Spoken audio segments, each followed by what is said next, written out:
Sa patuloy na pagtaas ng presyo ng langis, bukod sa mga tsupera, nariyan ang mga tahimik ngunit nagkihikahos na mga magsasaka at mangingisda na hanggang ngayon kakarampot pa rin ang kinikita.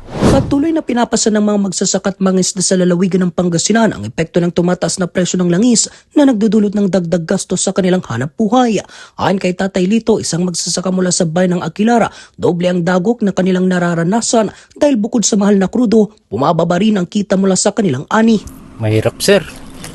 Ang laki ng pinagbago. Mahirap yung ganitong pagsasaka namin, lalo tumas lahat. Tapos bumabagsak pa yung presyo ng palay.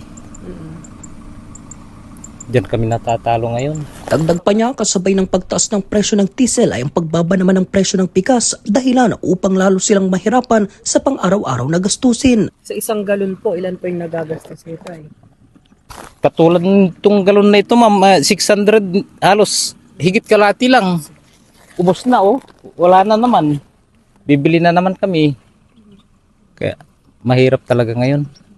Tapos nabanggit mo rin po kanina tayo na bumagsak yung presyo ng palay. Oo, bumaba, sir. So, Kano ngayon, sir, ang bentahan niyo sa 28 ngayon, ma'am.